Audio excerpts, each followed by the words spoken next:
In this video, we will be looking at how you can use the database Hoovers to research a specific company. Starting from the library's homepage, navigate to the Databases page. Now there are two different ways to find each of our databases. One is by subject.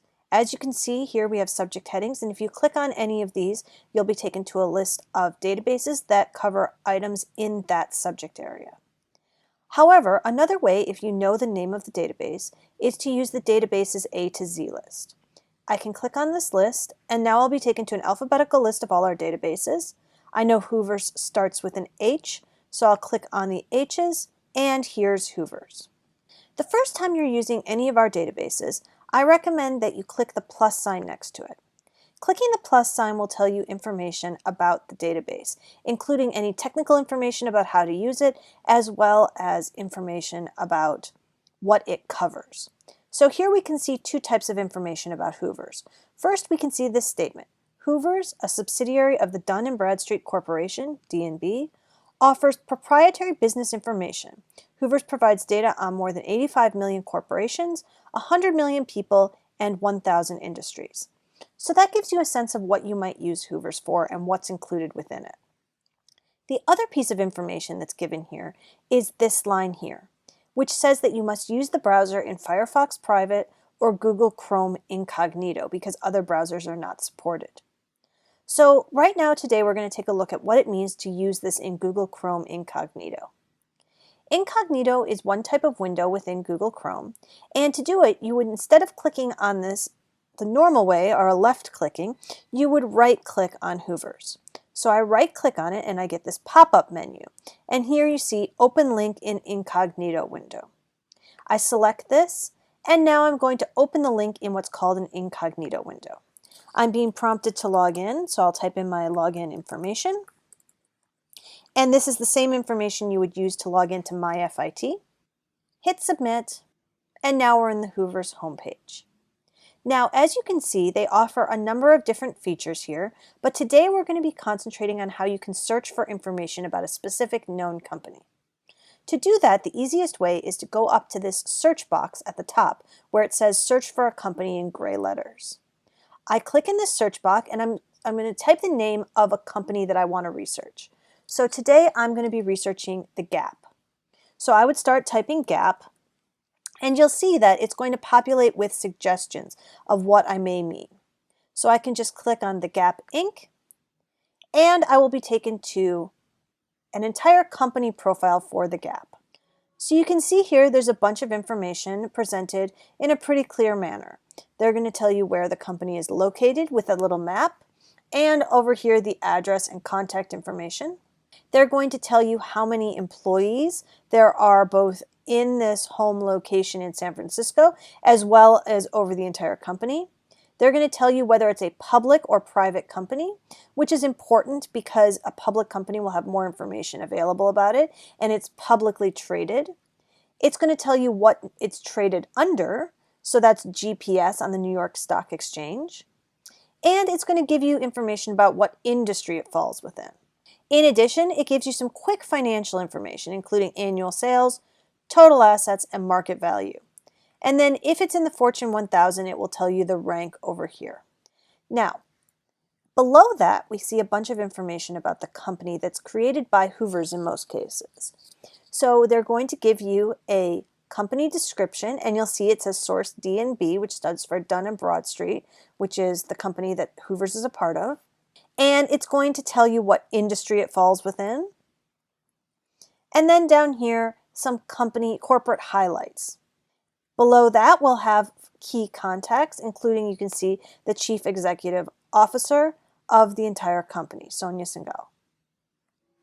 And further down, they'll have some news that they think is relevant to this company.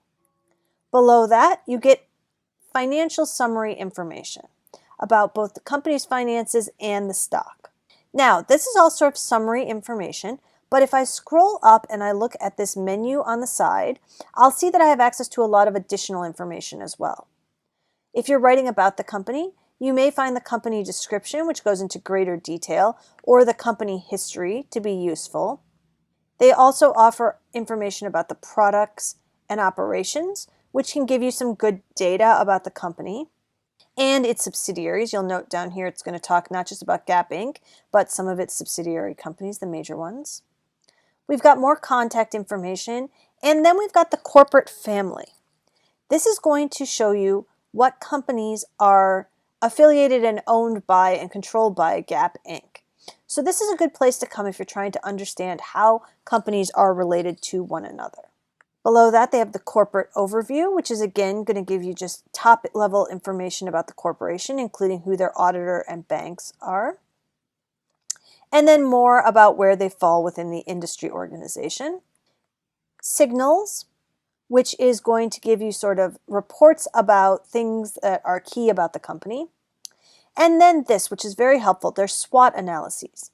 So these SWOT analyses are going to tell you the strengths, weaknesses, opportunities, and threats that are present for the company. And they give you this table at the top, which sort of summarizes them. And below that, they go into greater depth with text about each of the things that they have identified. It's important to note that they give you the date that this was created on up here at the top. So you can always tell if this is recent information and exactly how recent the information is. Below that, they have the news section, which will give you news items related to this particular company, with the newest news item defaulting to being at the top. And then what they call triggers.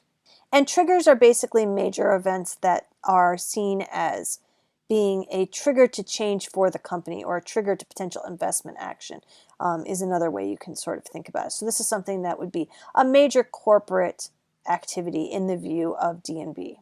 They also have information that's very helpful about competitors. So this is going to be great if you're looking for comparable companies to compare them to. So this is going to tell you who their top competitors are and information about each of those companies, as well as the ability to navigate to those by clicking on them. And then closest industry peers, which is somewhat similar, but basically is going to tell you what they think are the closest companies to them. Do note that in this category, they do include subsidiaries of Gap Inc. itself. So if you're truly looking for other companies, you might want to look at competitors. Then below that, they've got closest companies. And this is again going to have the companies that they think are most related to Gap Inc. And then they have analyst reports. This is another useful place to come when you're looking for information about the company, because these are reports that cover Gap Inc. but are prepared by analysts in various banks and industry analyst firms. So for example, you can see that this one is prepared by MKM Partners, this is by JP Morgan, and this is by Deutsche Bank. So these reports can be fairly useful in understanding where the company stands right now. And they're often quite recent. You can see that this one is from December 2020, which as of the filming of this video is only about 2 months ago. And then they've got the filings that the company makes. So this is public information that is available elsewhere, including freely available on the SEC website. But this is a nice, easy format for finding it. So this is going to give you the annual reports for the company and the SEC filings that they have made. Then below that, they have additional financial information, financial health, financial reports, geographic segments, business segments, annual ratios, ratio comparisons, stock reports, income statements, balance sheet, cash flow. If you want to know anything about a public company's financials, this is a good tool to use to find that information. They also try to have some information about private companies, though not as much as publicly available. And taking a look at just one of these geographic segments, you'll see that it gets down into the data by date. And this is, again, updated regularly. So it's a really valuable way to find out the most up-to-date financial information about the company pulled into one location. And then these charts are ones that you can, of course, recreate or use yourself as a basis for your own analysis. So that's an overview of the information that D&B Hoovers can provide for you for a public company. Now let's take a look at a private company. So I've searched for J.Crew, and you can see that this is a private subsidiary. Okay, so maybe I don't want to be looking at a subsidiary, but that's an important thing to understand how you would navigate between those. Right below the fact that it says it's a private subsidiary, it's going to tell me who the operating company is and the parent.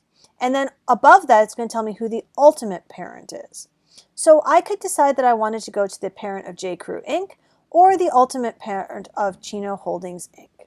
So if I click on this, it's going to take me to this company instead. And you'll see that this is a private company as well. And they are the parent of 476 companies, the ultimate parent. Let's see a little bit about what we know if it's a private company. Private companies are not required to file as much information publicly with the government, and therefore not as much information about them is typically available online, even in databases. However, Hoover's does have at least some information on many major private companies.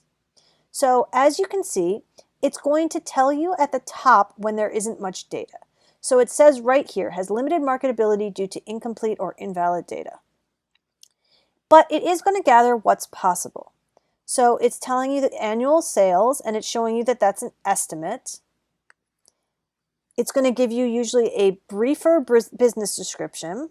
And then you'll see off to the left, they have what information is available, though it's usually significantly less.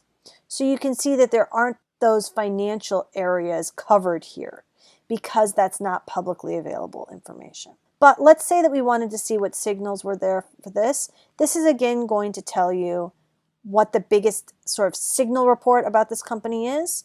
News is going to have any recent news items about the company. Triggers is once again going to have anything that's really been an important item. So this is going to tell you about a Chapter 11 filing. And then you can look down here to find industry peers. In some cases, they will include information about the financial status of the company if that's available, even if it's a private company. But in most cases, private companies will have significantly less information available on Hoover's because less is publicly available. If you have questions on this or anything else, please ask the library.